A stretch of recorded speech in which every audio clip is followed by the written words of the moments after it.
To whom much is given, much is required. Part of that requirement is sharing.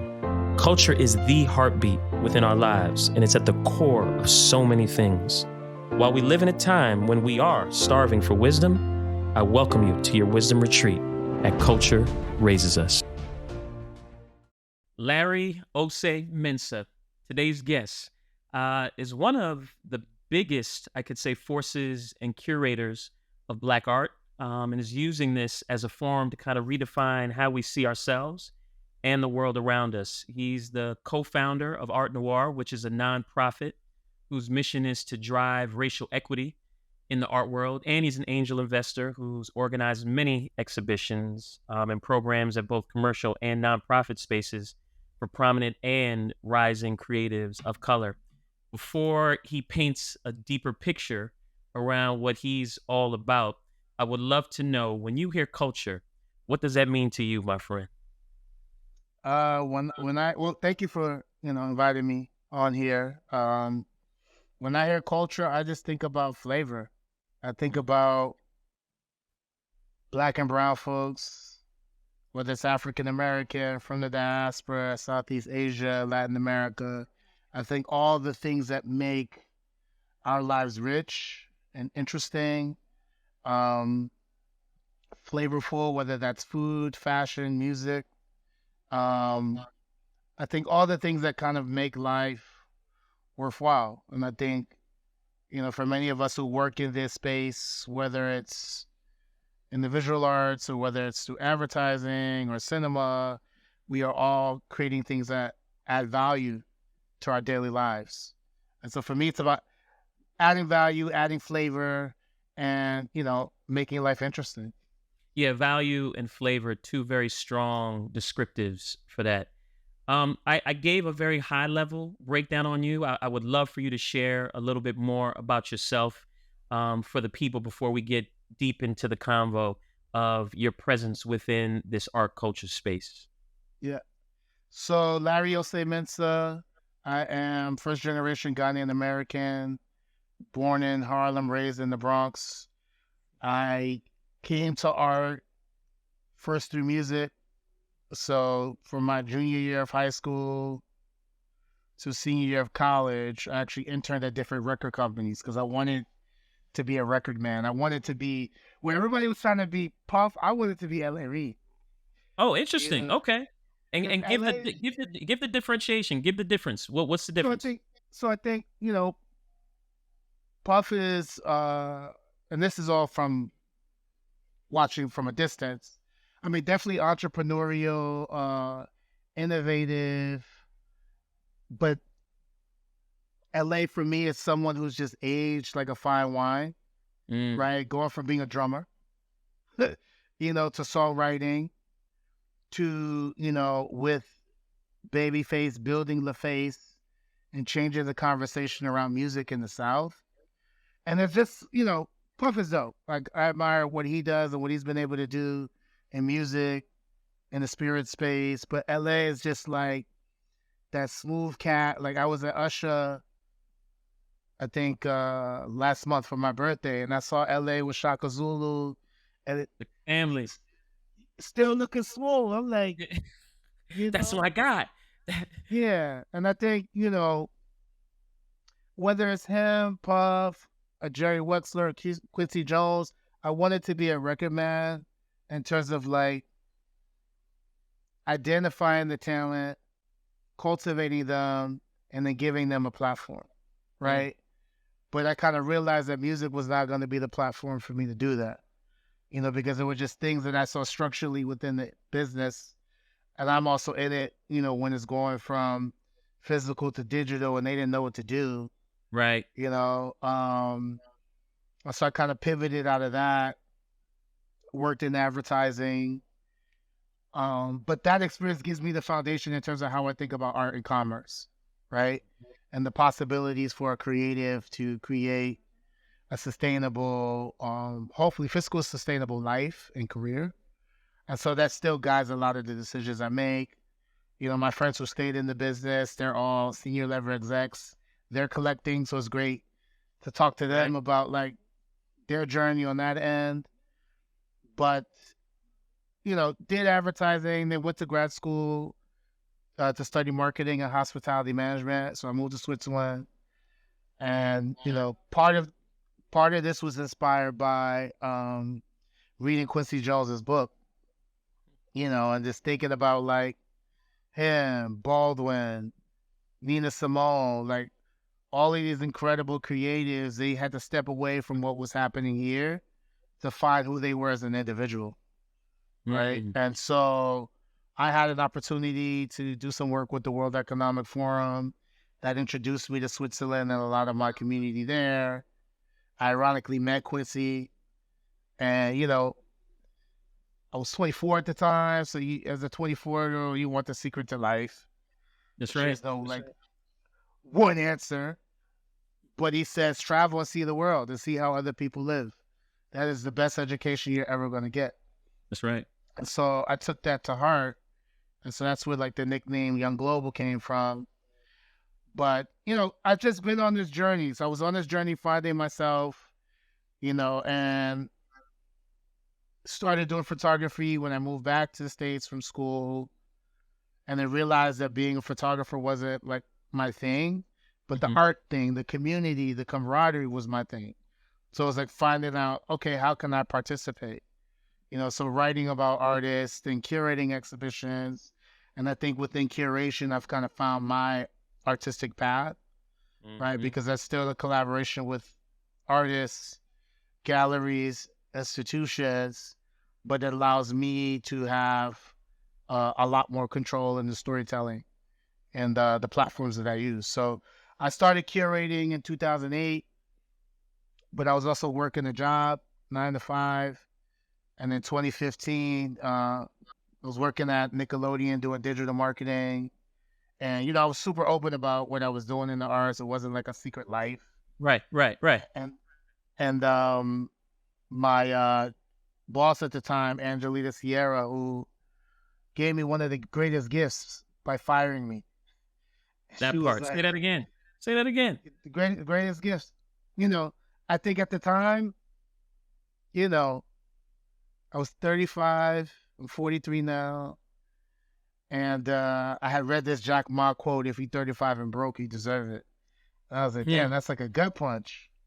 But I got what he said in terms of like, if you're not really chasing what it is that feeds you, What are you doing?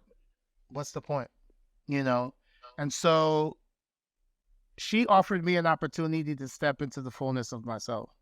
Mm. So it wasn't like you're done Friday. Like I had like 3 months notice, but she was like, look, you're really passionate about this thing and it would be a disservice to yourself to not go for it full time. You can always find a marketing job, but Mm. you're not going to have many opportunities, because I'm not married. I don't have children. So my responsibilities are just kind of like my immediate family and myself. In So your why not purpose. go for it? And my purpose. And uh, so from 2015 until now, I've been curating full time.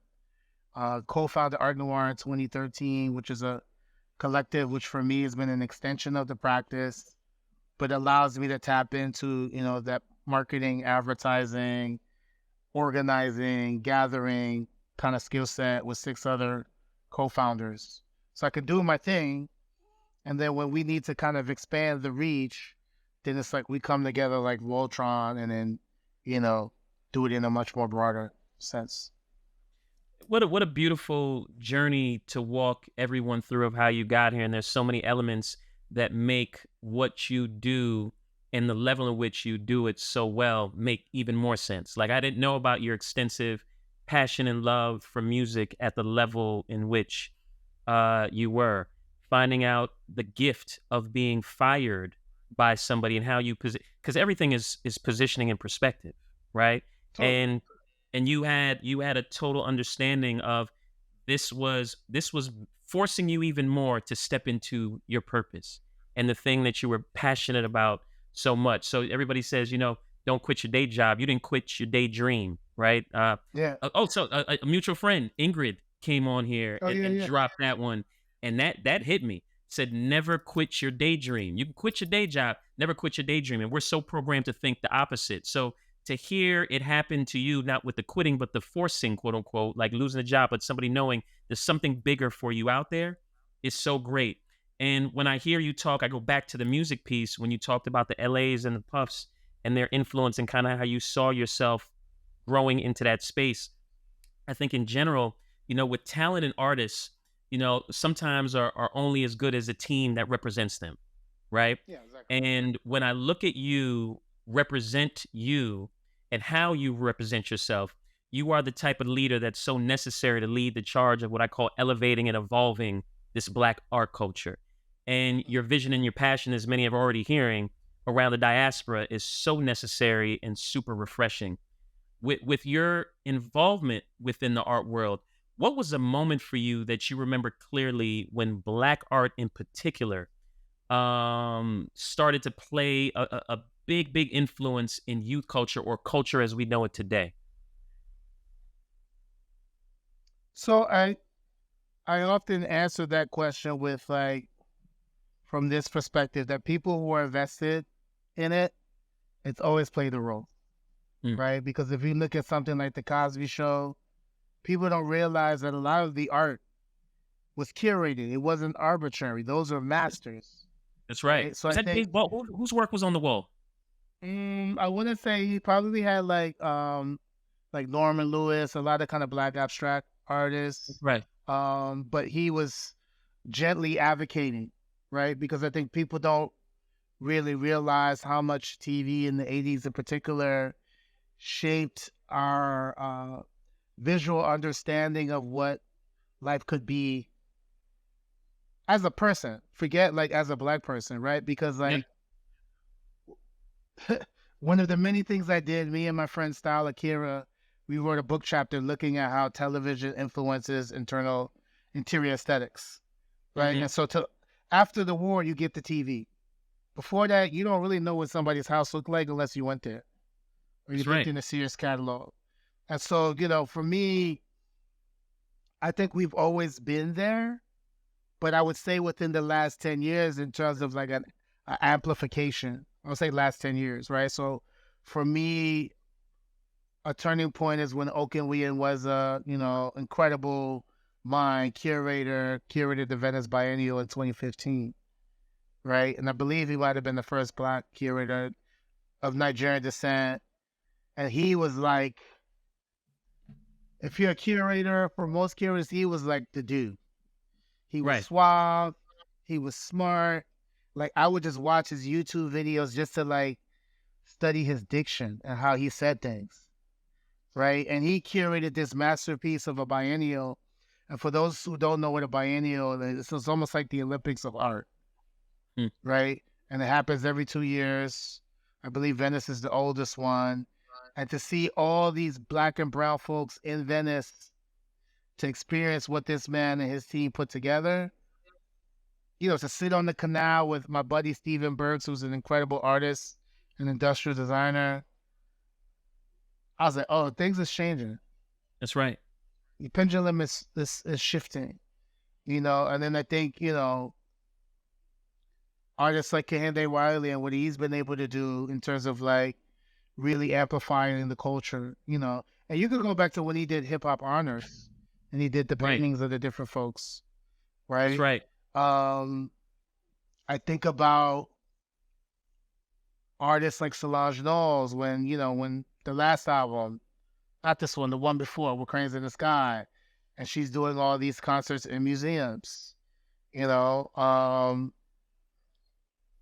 So there are a multitude of moments, but I think what's really been helpful is just the internet, social media. Right. Um, I think this reconnection between art and fashion and music, because in the 80s, if you think about like MTV Raps, they used to have these vignettes with artists, Hmm. and that's for some reason went away, right? And there's this belief that these various forms of creative expression are separate when they're very one and the same, particularly if you're talking about urban centers, black and brown communities. Like you could be a poet as much as you're a musician, as much as you're a painter. Like Miles Davis was a painter, That's right. a pretty good painter, That's right. right? And you had a lot of cats like David Hammonds who like is super inspired by jazz, you know. Hmm. So I think it's always been there in our communities. I think it's just now it's kind of mushroomed because Right. now we have all these tools at our disposal in terms of discovery, in terms of engagement. Obviously, things have changed with regard to institutions being able to, like, you know, the exhibition I have up at the Seattle Art Museum, being able to go to museums and see work by folks that look like me and you. That's right. Um, That's right. so I think it's a constellation of kind of moments, you know, and Yeah. there's still so much work that needs to be done. So much, so much. Agree. And so, with that, in your opinion, what's the unique impact of Black art on overall art culture, and why do you think it's so important to kind of celebrate and support that? Well, I think Black art from the diaspora is intuitive. Good. No, so let me make a distinction. Yeah. Just because you make it out doesn't mean it's good, right? So good art, um, it is intuitive, it's evocative, it invites questions, it invites reflection, um, it stirs the spirit. You don't need to necessarily explain it, right? And so there's a history of that. If you're thinking about, you know, what they term outsider artists, I like to call them intuitive artists who are just self-taught, Right. artists who just need to make, right? And they That's just right. need Create. to kind of like create. And I think, you know, our diaspora, our community has just always been the leaders of that. I mean, if you think about from a music standpoint, I think almost every form of American music was created by Black folks. Mm, So jazz, blues, rock and roll, hip hop, hmm. you know, reggaeton, you Yep. know. And so I think the capacity for Black creatives from the diaspora to kind of timestamp what's happening in their community, Hmm. right? Whether it's be in the moment or be ahead of the moment in terms of setting the trends. And a lot of that comes from necessity, Mm, right? So like, you know, I often tell people in addition to music, graffiti is my entry point to art. I grew I up in can the see that. Bronx, Yep. That's right. you That's right. know? It was all over. And Yeah. if you Google pictures of the Bronx, you have these beautiful mosaics That's right. of art, public art. That for me is the first public art on trains. 1000%. Those were the canvases we saw pictures painted on in our childhood. And a Walls, lot of that, trains. yeah. And a lot of that is out of necessity to express, necessity of frustration. And so I think we've unfortunately always had to navigate um, being pushed to the margins and then, you know, using our creative expression to push back. Mm, And I think it's only really now the last 20, 30 years that, you know, we're probably more consistently monetizing that expression and then creating pipelines for other people to come through and do their thing. which is You the know, I goal, think, which has to be yeah, the because, end goal. yeah, you know, so yeah, I think it's intuitive, it's raw, it's evocative, and it's just soulful, right? For Yeah. me, I always tell artists when I'm mentoring artists, like, I know 100 people more talented than you are. And so it's not about just talent. That's Like, right. how do you excavate your inner feelings and put that out and express that through whatever medium you're choosing to express it? That's what people are going to connect to. Yeah, and I think all those descriptives that you just beautifully articulated are key superpowers that I think we bring to way more things than we even give ourselves credit or pay Of attention course. to. Right? So it's such a superpower that many of us need to re-engage with, and utilize for the betterment of the change that is definitely necessary, within our day-to-day lives.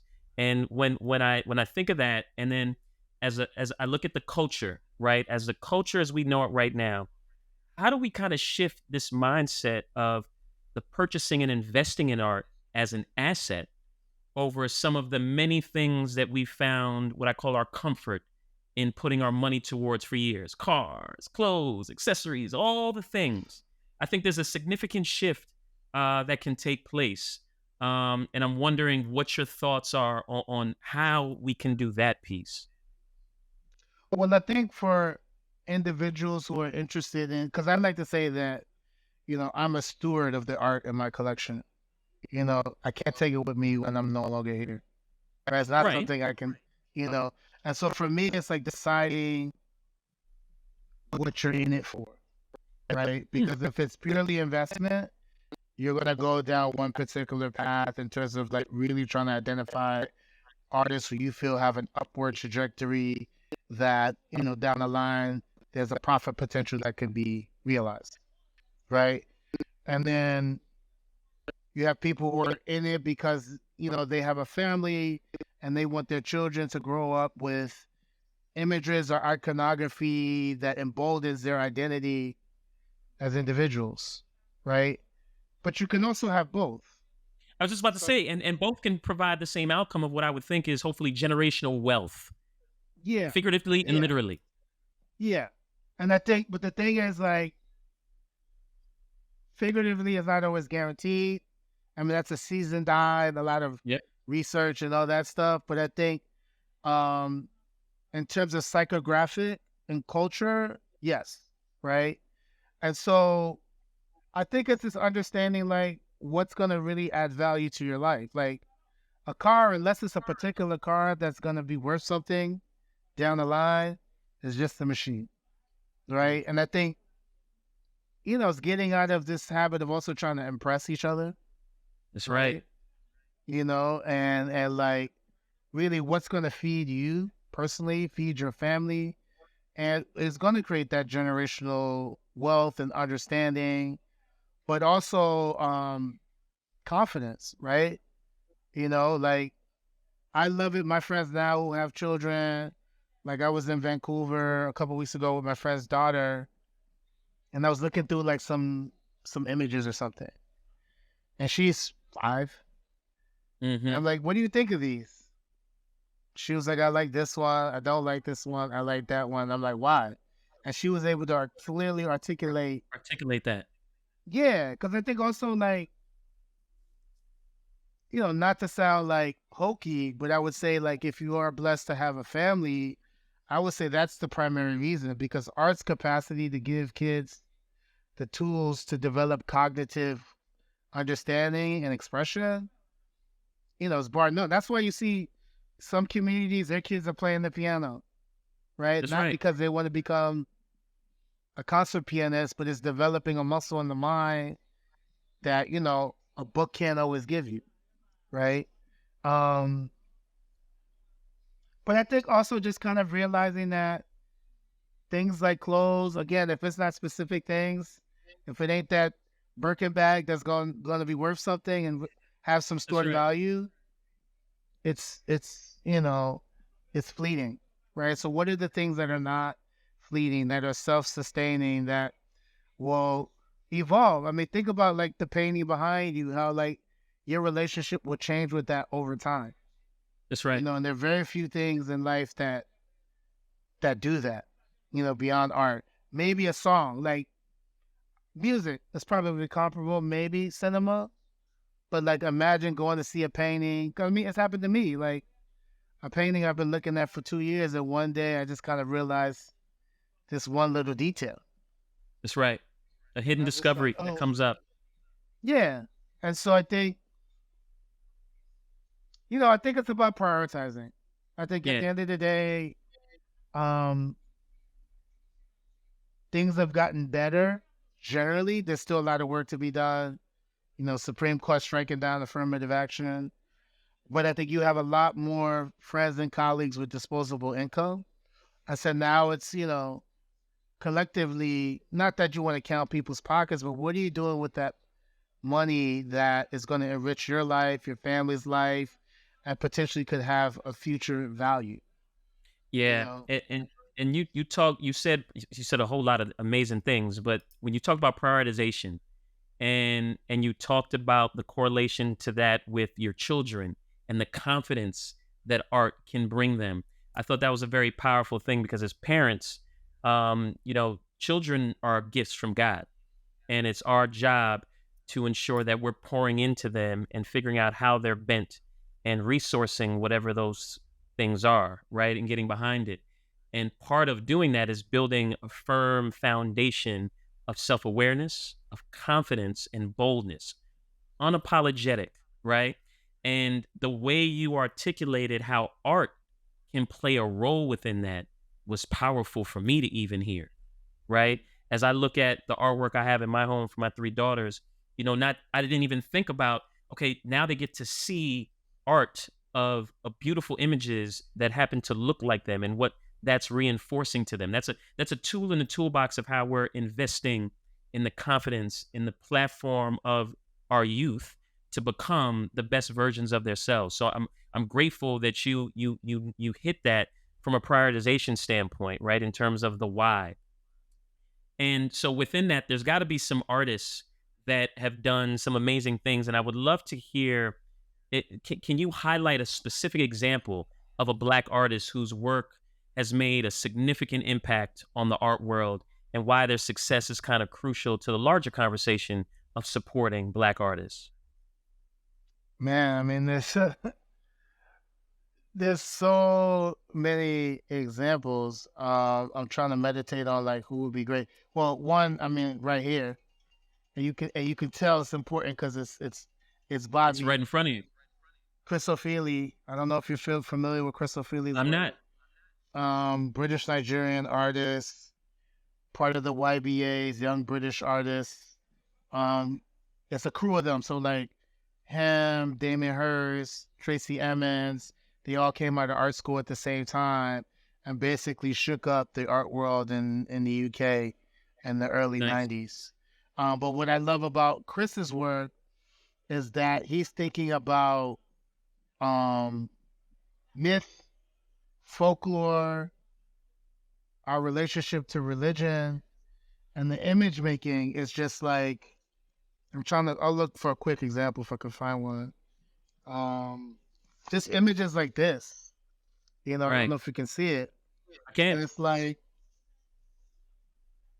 is this one of those things where like if I was a painter, I saw it, I'd be like, damn, I gotta get back in the studio. I gotta get You yeah, I know? gotta get on my grind because they out here doing it.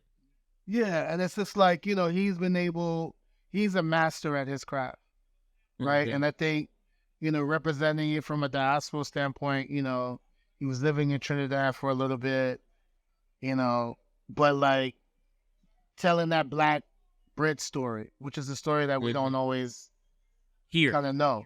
No, That's not right. at all. But I think just the power of his imagination, a Kerry James Marshall, who's another master. Puff bought that piece a couple years ago, for a couple bucks. And but he's like the level of excellence, right? And then I think about someone like an Alma Thomas or someone who I love, a Lorna Simpson, Yeah. who's New York City through and through, and started off with like image making through collage, and then evolving into painting and sculpture.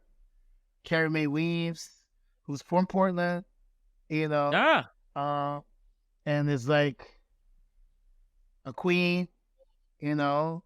I would say more contemporary Simone Lee. okay. Simone represented the U.S. in the last Venice Biennial, and just like, and also with Rashida Bunbury organized the Loophole of Retreat, which was uh, a conference that was centering the voices of Black women. We were invited, men were invited to participate as witnesses, but Right. to see this gathering, right, of hundreds of women Women in the space. engaging, like Love that. it's one of Powerful. those, That's powerful. yeah, it's one of those experiences where like if I saw you and just said loophole, you'd be like, yeah, it's like as a Like it was shorthand. magical. Right. Yeah, so I think Chris and Carrie, I think Simone, what she's been able to do in terms of use the platform and then extend and Hmm. now create these moments of convening, the Astor Gates, what he's been able to do with the Stony Island Art Bank, taking the old bank in the South Side, converting it into an institution. You got the Johnson Publishing archive in there, Frankie Knuckles archive in there. So I think for me personally, it's folks who like do it at a level of excellence in their craft, but then understand that, all right, how do I create platforms that extend my influence? So like Right. Kehinde Wiley and Black Rock. I've gone to Black Rock like 3 times, and what does it mean to be a son of the diaspora, to go spend time in this space, beautiful space, and be able to create, right? And on my own terms. And there isn't this struggle per se. It's just like, these are the things that you deserve, That's right. right? And how do you lean into that? And so, yeah, I mean, it's an exciting time. And I mean, you have young artists, like someone who I'm super bullish on, Chase Hall, who's going to have an exhibition in New York at David Kordansky and Pace, Prince. So he's giving you a DMX double album, 2 shows, opening 2 days apart in September. But super astute brother, painting, photography, sculpture. So it's a multitude of folks. And I think, for me, if there's anything I can encourage people to do is to see as much art as you can.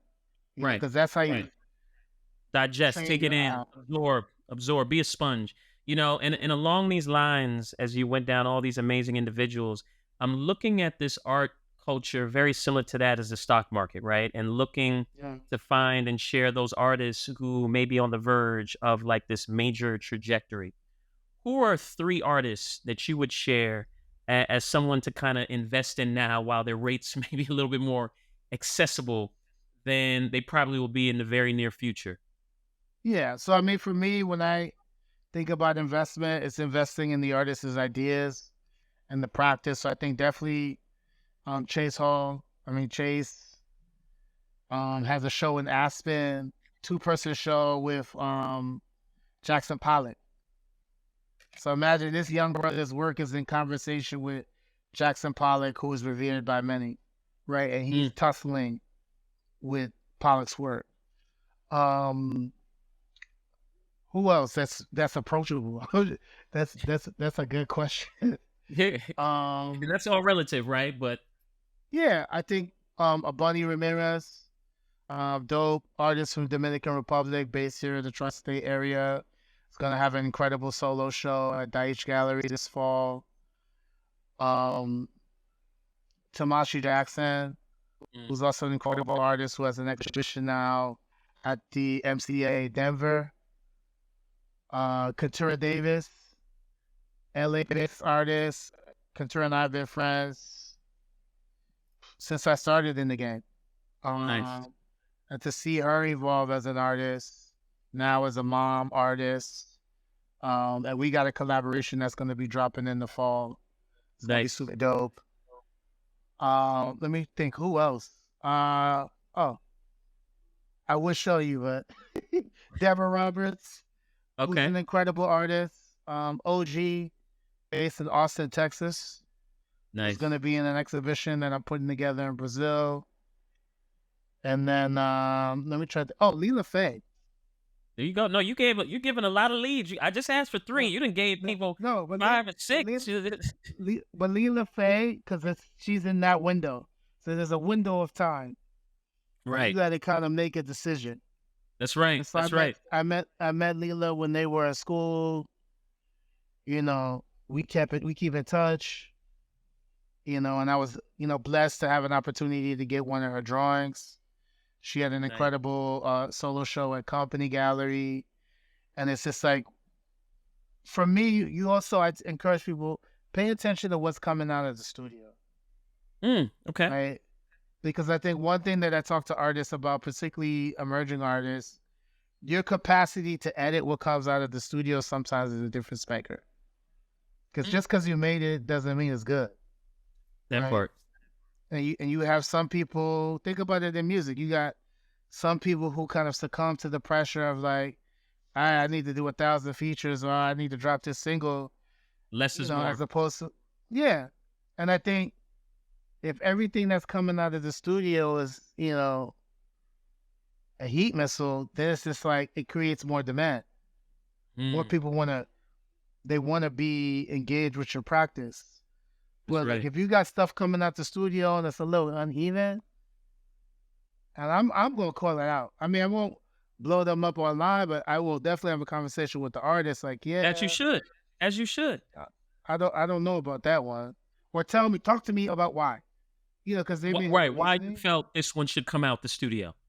Yeah, but I think looking at what's coming out the studio, judging the consistency, judging the innovation, right? So like another one of my brothers, Derek Forjor, who's gonna have an exhibition this fall in New York, always trying to push the practice, always trying to innovate, um, and just take it to the next level and surprise you, right? And I think for me, that's the delight where I go see a show and like, damn, I didn't expect that, you know. I think that's why you are such a great steward in this space because of your ability to also or speak to when you think something may be off or be able to share those notes or those nuggets or at least embark on that conversation with the artist as to the why, right? Because so often we don't want to share the things that we feel might be a miss or a concern or a question. And with that, I would then say, so what are some of the barriers and challenges that Black artists face in terms of receiving, whether it's recognition and the financial support, and how can we address and overcome those obstacles? Um, I think one of the biggest challenges is, visibility. Like, how do you get your work seen? Hmm. Um, but then I think also people taking risk, because you have a quotient of people who will support an artist because they saw their name on a list or because I said something, right? Hmm. And then you have artists who are super talented whose name may never get mentioned, but you may see it and be like, wow, this is interesting. But are you willing to take the risk to support that person's practice and ideas? Hmm. Um, I think mentorship, I think we need more mentorship, not What's just that? for artists in terms of being an artist, but artists as being entrepreneurs, right? Mm. Because I think that's a huge gap right now where like you got artists who, you know, and I had this conversation this morning where like during COVID, everybody's home flipping through Instagram. I love this painting. People are buying left and right like it's Amazon. But those artists weren't given the tools to understand that, all right, how do I incorporate myself as a business? How do I make sure my taxes Mhm. are paid? How do I take this big bag that I just got and go buy some? So my cats who Stretch it. bought property, Stretch. like the cats who I know who bought property, I'm like, you're good. Because like you may Mhm. never sell another painting, but you got a roof over your head, it's paid for, and you could do your thing, That's right. whether people are That's right. looking or not. So I think the business part and the financial literacy part, I think for me are key barriers because you have artists who are getting opportunities and don't know how to negotiate. Mm. So like someone will say, hey, I want to give you an exhibition. These are the terms. And work in the business, everything's negotiable. Everything. If, No, everything is you a know, negotiation. you know, and if it's the will of these two parties to collaborate, then everybody has to be happy to a degree, That's you right. know. That's right. Um, I think the other thing that I'm finding to be a challenge is that, and it's a piggyback to that point where like you have artists working with galleries who are spiking their price points, you know, with no real kind of reasoning, and Mhm. then the artist goes cold, or they have a show that's a dud, and they can't move anything. It's too Mhm. expensive, right? Um, your work went from 5 to 15,000. I was with you at 5. I may have been with you at 7,500, Right. but like you haven't done anything to warrant the 15,000. Right. and you're not making appropriate business decisions in collaboration with these galleries, which are business partners. They're not your savior. They're not your whatever. Like they're Salesforce in some Yeah. regards. Not all galleries. Some galleries are incredible, so I want to be clear about that. But they are a partner that's helping distribute your work to potential parties who want to be in support of that. And a lot of artists just take what's given to them. I mean, it's very different. Like I remember, I don't know who was I. I was watching an interview with someone and thinking about the record industry, and they're like, there's a standard deal, Mm. and it's like, and I think it was Russell was like, if it's standard, I don't want it, Right. That's right. right? And I think there's certain standards, but there's still things that you can bake in to be specific to your situation. Right. Um, I mean, I think for me that's a key thing because I think there are enough platforms to access artists and to get to it, but the artists don't know what to do when the opportunities come, when the money comes, That's paying right. your So it's that business, taxes. that entrepreneurship, business acumen. Yeah, Yeah. because if you go to art school, they're not teaching you that, That's right. And then Like if you're an intuitive artist who's self-taught, then you either got to do it through research or have a the school mentor of or life. someone, yeah, who can School of give you life. some game, you know. Yeah. Um, So these are all such great things. And as I look at you again being a steward, and there's this next generation of artists, right? How do you, or how can we encourage and inspire young Black artists to pursue careers in the arts, right? And what resources or initiatives do you think are necessary to kind of provide them with a solid foundation to succeed? well, so I would say, if you're talking about curators and collectors and other stakeholders, build a relationship with the artist, Mm. right? Just don't make it transactional, because I think it's also very easy. You see an artist on Thread, Instagram, whatever, and you're like, wow, I love their work. You DM them and it's like, what do you have available? And I tell people, nah, just do a studio visit with them, whether that's virtual or in person, and like understand who they are, understand what their ambitions are, understand what their pain points are, because maybe the skill set you have may be able to fill that gap, or you may be able How to about that? introduce them. You know, I mean, so much of what makes being in this ecosystem special is the relationships that you build, Yes. right? And And the community that you become a part of. exactly. And so I think really identifying artists that you want to be part of your community, your network, right? Because some of these relationships are lifelong. I mentioned mentorship. I think we need more artist residency programs, right? Because everybody isn't necessarily going to go do an MFA, Hmm. whether they don't have the interest or can't afford it. So, what are some alternative opportunities where you can still get this camaraderie of being with other artists? Um, and then I would say to artists, particularly Black artists, build your foundation of collectors, Black collectors, right? I think far too often, and it's not just in art, it's in a multitude of industries. You get a couple of people, you get a little bit of energy behind the practice, and then you forget the people who were there from the beginning, That's right. right? And then, life is life, and life will correct things. That's right. Karma happens, Karma happens. you know, and who you gonna call, That's right. right? But if you got that foundation of collectors who were supporting you from the beginning, because what I think artists don't realize is that these become your evangelists. When Mm. they're hosting podcasts, dinner parties, oh, who's this? And being able to like give a coherent background. This is just a artist you bought online. No, this is an artist, Joe Schmo, Jackie Joe from Brooklyn.